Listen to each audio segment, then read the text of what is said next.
नमस्कार, आप देख रहे हैं भारत प्राइम 24 और मैं हूं आपके साथ अलाना खान। चलिए खबरों की शुरुआत करते हैं। आज देश भर में संत रविदास की जयंती मनाई जा रही है। संत रविदास जयंती के मौके पर सीएम योगी आदित्यनाथ वाराणसी में रविदास मंदिर पहुंचे, जहां सेवादारों ने सीएम को रुमाल बांधा। संत रविदास की 646 जयंती की सीएम ने श्रद्धालुओं को बधाई देते हुए कहा कि संत रविदास जी ने सामाजिक बुराइयों को दूर करने के लिए लोगों को जागरूक किया। वो समता और सदाचार को अत्यंत महत्व देते थे। उन्होंने अपने कथन मन चंगा तो कटौती में गंगा के माध्यम से आंतरिक पवित्रता और निर्मलता पर बल दिया। उनकी रचनाएं हमारे साहित्य की अनमोल धरोहर हैं। सदगुरु संत श्री रविदास जी महाराज की 646वीं पावन जयंती के अवसर पर मैं सभी श्रद्धालु जनों को हृदय से बधाई देता हूं।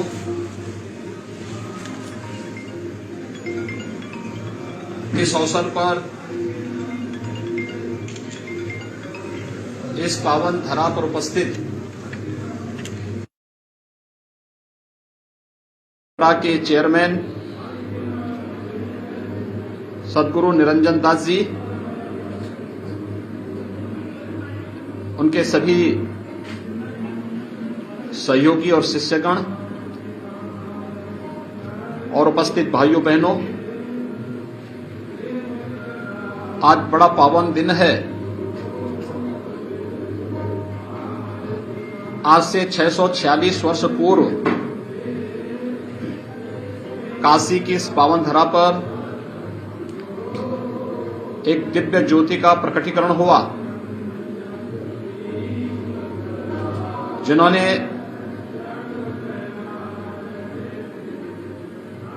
तत्कालीन भक्ति मार्ग के प्रख्यात संत सदगुरु रामानंद जी महाराज के सानिध्य में अपनी तपस्या और साधना के माध्यम से सिद्धि प्राप्त की थी। बीजेपी राष्ट्रीय महासचिव कैलाश विजयवर्गीय अपने दौरे पर इटावा पहुंचे, जहां मीडिया द्वारा अडानी के गिरते शेयरों पर किए गए सवालों पर कहा कि आमतौर पर उद्योगपतियों के इंफ्रास्ट्रक्चर में सरकार का सीधा हस्तक्षेप नहीं होता। विपक्ष एक चीज को पकड़कर उस पर सियासत कर रही है, लेकिन देश में पीएम मोदी के नेतृत्व में जिस तेजी से विकास हो रहा है उस पर ज्यादा चर्चा होनी चाहिए। वित्त मंत्री निर्मला सीतारमण ने जो बजट पेश किया है वो देश के हित में है। हर वर्ग को देखते हुए बजट बनाया गया है। विपक्ष का काम सियासत करना है, वो करे।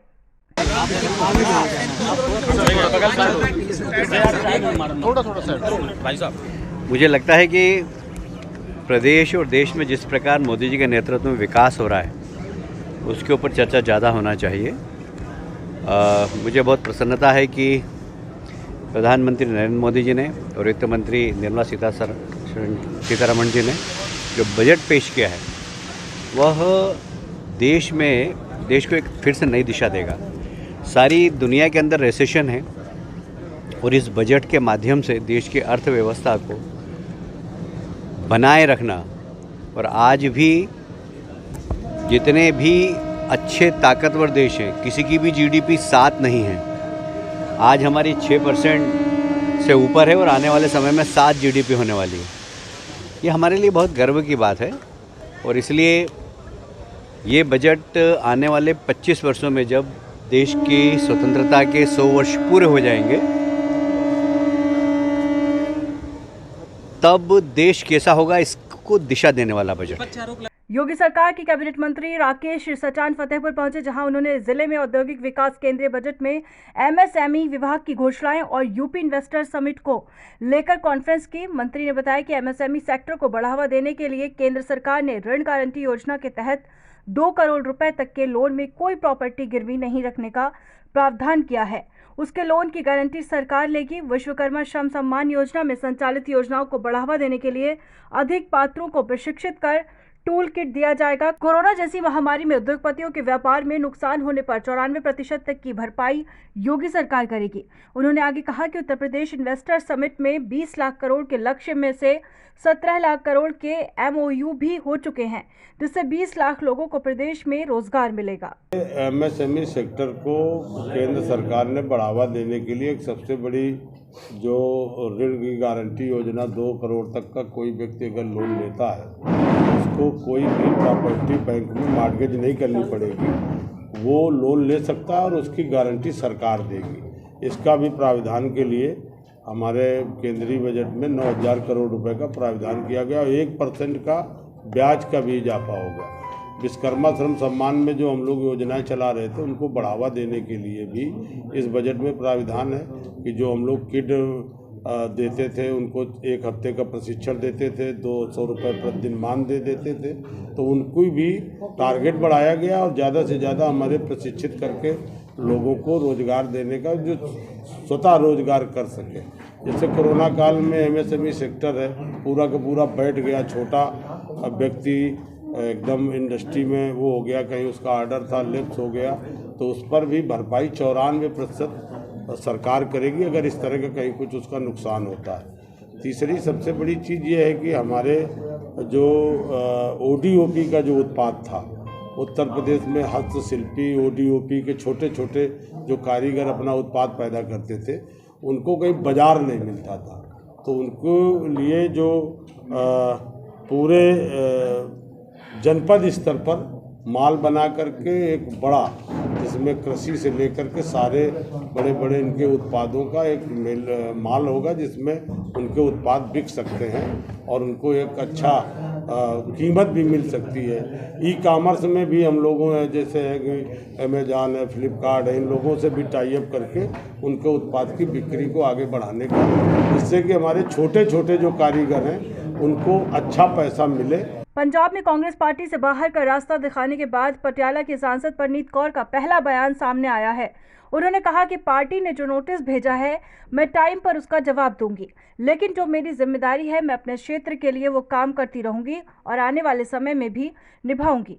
पार्टी ने जो नोटिस भेजा है वो उनकी मर्जी है, पार्टी द्वारा जो करना है वो पहले कर ले, उसके बाद मैं जवाब दूंगी। तो जेड़ा मैनू शोकॉज नोटिस भेजा है पार्टी वालों, मैं तो इन्ना कहना चाहती हैं कि पार्टी का पूरा हक है जो मर्जी करन। मैं अपने क्षेत्र दे विच और पंजाब दे लिए जो मेरे को जिम्मेवारी थी, मैंने अपनी पूरी कोशिश करके निभाई है और निभाई जाऊंगी, और अगे नू भी जो भी मेरे क्षेत्र दे लिए काम करना होगा मैं करती रहूँगी। नोटिस का कोई जवाब दोगे? नोटिस जेड़ा आया है, हाँ, वो जवाब दिता जाएगा? वो थानू टाइम ते पता चल जाएगा। देखो, मैंने क्या जो पार्टी ने करना है उन्होंने करन दो, उसके बाद थानू जवाब दूंगी। तो वहीं पाकिस्तान के पूर्व राष्ट्रपति परवेज मुशर्रफ का निधन हो गया है। परवेज मुशर्रफ लंबे समय से बीमार चल रहे थे। पाकिस्तानी मीडिया की रिपोर्ट्स के मुताबिक वो अमाइलोइडोसिस बीमारी से जूझ रहे थे। उनका इलाज संयुक्त अरब अमीरात के अमेरिका अस्पताल में चल रहा था। रविवार को दुबई के अस्पताल में उन्होंने आखिरी सांस ली। वो 2016 से दुबई में ही रह रहे थे। परवेज मुशर्रफ ने 79 साल की उम्र में अंतिम सांस ली। वो चलने फिरने में असमर्थ थे। वो पूरी तरह से व्हीलचेयर के भरोसे थे और खाना भी नहीं खा पा रहे थे। 11 अगस्त 1947 को परवेज मुशर्रफ का जन्म नई दिल्ली के दरियागंज में हुआ था। 1947 में उनके परिवार ने पाकिस्तान जाने का फैसला किया। आपको बता दें, विभाजन के महज कुछ दिन पहले ही उनका पूरा परिवार पाकिस्तान चला गया था। तो वहीं परवेज मुशर्रफ वो शख्स हैं जिन्हें पाकिस्तान में फांसी की सज़ा सुनाई गई थी, जो कि पाकिस्तान के इतिहास में पहली बार पेशावर हाई कोर्ट ने ऐसी सज़ा सुनाई थी। पाकिस्तान में 3 नवंबर 2007 को इमरजेंसी लगाने और दिसंबर 2007 के मध्य तक संविधान को निलंबित करने के जुर्म में परवेज मुशर्रफ पर दिसंबर 2013 में देशद्रोह का मुकदमा दर्ज किया गया था और 31 मार्च 2014 को दोषी ठहराया गया था। मुशर्रफ ने 1999 से 2008 तक पाकिस्तान पर शासन किया था। राजनीतिक विश्लेषक प्रशांत किशोर ने एक बार फिर बिहार के सीएम नीतीश कुमार बयान दिया है। उन्होंने कहा कि नीतीश कुमार लोकसभा चुनाव के बाद ही बीजेपी का साथ छोड़ना चाहते थे, लेकिन उन्होंने कहा अभी पीएम मोदी की हवा चल रही है। सुनिए प्रशांत किशोर ने नीतीश कुमार पर क्या कहा। आप में से जिन लोगों को याद होगा 2019 लोकसभा से पहले हमने अपने दिमाग से अपनी जुगत लगा के 2 एमपी के जदयू को 17 एमपी का सीट दिलवा दिया। भाजपा को बिना लड़े हुए 30 से घटा के 17 कर दिया। ये तय हुआ था कि लोकसभा के बाद हम लोग उसको छोड़ेंगे। ये आदमी जब मोदी जी जीत के आ गया तो हम ही को समझा रहा है कि अभी लग रहा है कि मोदी का हवा है, अभी रुकिए ना, थोड़ा दिन और रुका जाए। इसी में दूसरा धोखा किया। हम उनके पार्टी में तब दूसरे नंबर पर थे, हम ही ना चला रहे थे, तो हम ही को समझा रहा है कि नहीं भाई अभी मोदी का बहुत लहर है, मत अभी छोड़ा नहीं जाएगा, बाद में देखा जाएगा। उसके बाद तीसरा धोखा सीए एनआरसी पर किया। पार्टी में तय हुआ था कि हम लोग सीए एनआरसी के विरोध में हैं। अब पार्लियामेंट में जाकर पार्टी ने मोदी के पक्ष में, सीए एनआरसी के पक्ष में वोट किया। और आप कह रहे हैं कि नीतीश कुमार पर भरोसा कीजिए। एक आदमी को कितना बार भरोसा किया जाएगा? एक बार किए, 2 बार किए, 3 बार किए, जीवन भर उसी में भरोसा करते रहे। अलीगढ़ जिले के बल्ला थाना क्षेत्र में तेज रफ्तार ट्रैक्टर ट्रॉली ने बाइक सवारों को रौंद दिया। हादसे में दोनों गंभीर रूप से घायल हो गए। मौके पर मौजूद राहगीरों ने 108 एम्बुलेंस की मदद से घायलों को सामुदायिक स्वास्थ्य केंद्र छर्रा में भर्ती कराया, जहां डॉक्टरों ने हरेंद्र को गंभीर हालत में मेडिकल कॉलेज रेफर कर दिया है, तो वहीं घायल सत्यवीर को प्राथमिक उपचार दिया। फिलहाल पुलिस ने मामला दर्ज कर जांच पड़ताल शुरू कर दी है। जी, परिचय आपका? कृष्ण गोपाल शर्मा, फार्मासिस्ट। कौन सी जगह है ये CSC छर्रा। ये 2 लोग आए हैं एक्सीडेंट में, क्या मामला है, कैसी हालत है? अभी 108 एम्बुलेंस के द्वारा ये 2 घायल व्यक्तियों को अस्पताल में लाया गया, जिसमें कि एक का नाम है हरेंद्र, उम्र है इसकी 21 साल। इसकी हेड इंजरी थी, और एक पेशेंट और था सत्यवीर सन ऑफ सुरेश। इन दोनों की हेड इंजरी थी। मतलब बता रहे थे ये जो है कि इनकी बाइक शायद कोई आगे आ गया था, उनकी बाइक जो है वो स्किड हो गई थी। स्किड होने पे एक के सर में चोट थी और उसके मुंह से ब्लीडिंग हो रही थी। तो उसकी सीरियस हालत को देखते हुए उसको हमने मेडिकल कॉलेज अलीगढ़ के लिए रेफ़र कर दिया गया है। दूसरा व्यक्ति सही है, उसका उपचार दे दिया है। फिलहाल उसकी स्थिति सही है। जो सीरियस है उसको रेफ़र कर दिया। खबर कासगंज के पटियाली कोतवाली क्षेत्र से है, जहां दरियावगंज बाईपास तिराहे पर एक अज्ञात वाहन ने बाइक सवार युवक को टक्कर मार दी। हादसे में युवक की मौके पर ही मौत हो गई। घटना की जानकारी मिलते ही परिवार में मातम छा गया। बताया जा रहा है कि भवानी सिंह की 6 माह पूर्व शादी हुई थी, जो सब स्टेशन पर कैशियर के पद पर तैनात था। फिलहाल पुलिस ने मामला दर्ज कर शव को पोस्टमार्टम के लिए भेज दिया और आगे की कार्रवाई शुरू कर दी है। और खबर यूपी के सोनभद्र कोतवाली क्षेत्र से है, जहां खड़िया बाजार स्थित हाईवे पर खड़े ट्रैक्टर को तेज रफ्तार कार ने टक्कर मार दी। हादसे में 2 कार सवारों की मौके पर ही मौत हो गई, जबकि एक युवक गंभीर रूप से घायल हो गया।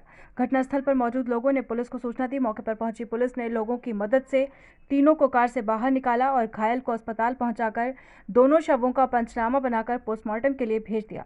फिलहाल पुलिस मामले में आगे की कार्रवाई कर रही है। और फिलहाल मेरे साथ इस बुलेटिन में इतना ही। बाकी तमाम बड़ी खबरों के लिए देखते रहिए भारत प्राइम 24।